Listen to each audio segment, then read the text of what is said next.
Okay, my name is Sylvia Sari. I'm 18 and my major is biology. My name is Jessica. I'm a junior and I'm a business finance major. So, do you think men and women are treated differently here on campus? No, not from what I've seen.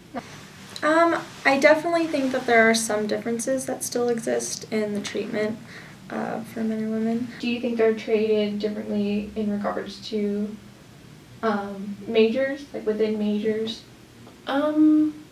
Slightly. Maybe like one gender is more competitive than the other. Do you have any examples or? Kind of like in my chem lab, like all the guys are like super competitive with each other. Do you think that's a little deterring for female colleagues? Well, it depends on the person, because like I know for me it's like, nah, it just makes me more competitive. I know a lot of female engineering majors, and I know that they've experienced some slight discrimination just because in a lot of their classes and in their field, as women, they can be the minority most of the times, and sometimes it's hard to get a leg up and be on the same playing field. Have you ever felt discriminated or objectified because of your gender here on campus? No. Personally, I have not. I haven't experienced anything. Have you ever been catcalled here on campus? Yeah. Alright, how did that go? Just like, like the first week of school during like the welcome back concert, coming back. Did that make you feel really uncomfortable, or were you just kind of like brushing it off? Yeah, I basically just brushed it off and kept doing what I was doing. Alright, why did you just brush it off? Well, it's just like, it doesn't make me feel uncomfortable because, it happens. It happens to people. Have you ever felt threatened or uncomfortable because of your gender on campus? I guess there have been times, maybe when it's dark or late at night, where I've, maybe like had to have to be like more aware, just because like I'm a woman and I feel like I have to be more careful in situations like that. But I guess that's not necessarily the university's fault. So I don't think the university or the university community has ever made me feel unsafe because of my gender. Have you ever been to a party here on campus? I know you're a freshman, so. Yeah, like a house party. House party? So what was it like? What was your experience like? It was pretty positive. We just hung out, we chilled, drank a little bit, but everyone was responsible and safe. So I guess I've been to like house parties, and I've been to one fraternity party. So how were you invited to this party? My coworkers. Your coworkers? Was there any rules to when you were invited that you know of?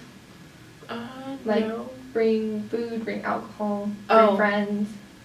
No, not really. Just kind of like a casual, kickback.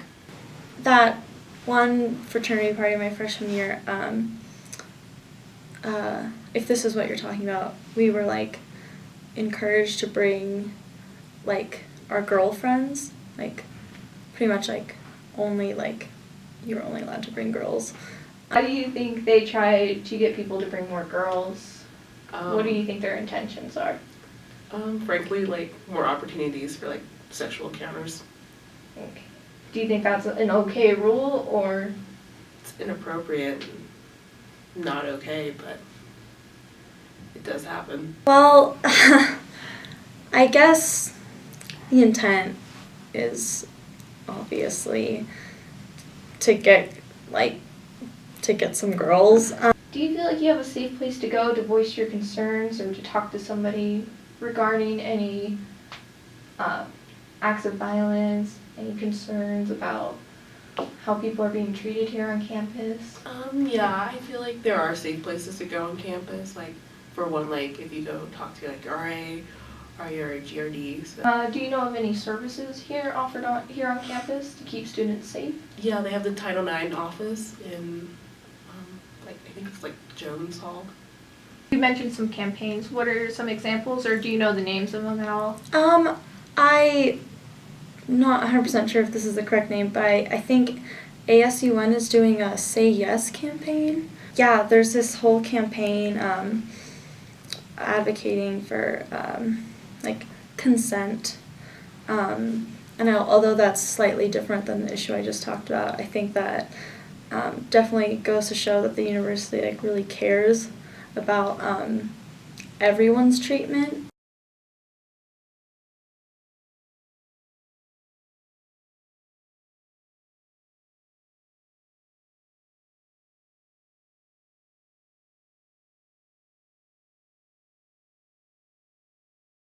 So the Yes Always campaign is a sex positive consent campaign here on campus.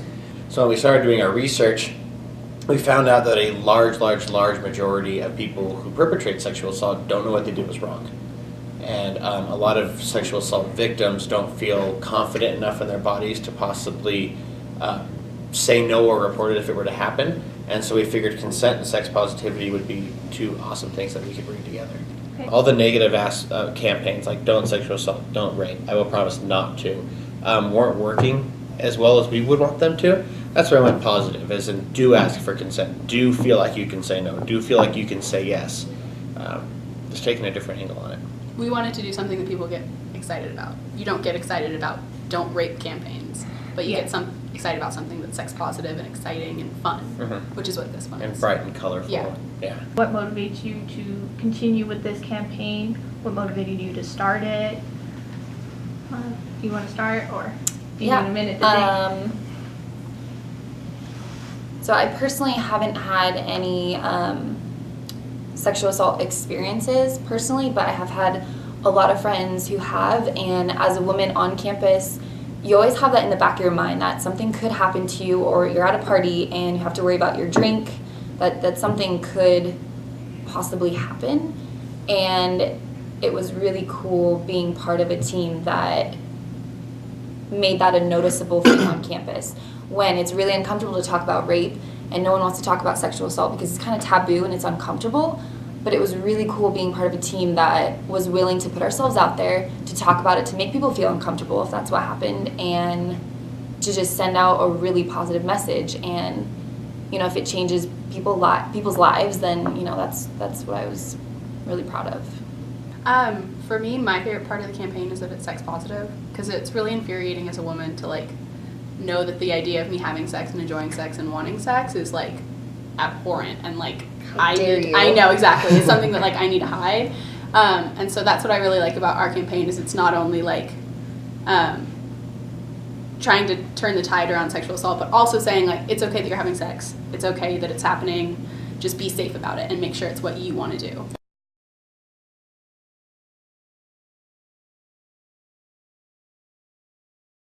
I'm Michelle Sierri. I'm the campus confidential victim advocate, so I work with students, faculty, and staff who have experienced or are experiencing any type of interpersonal violence.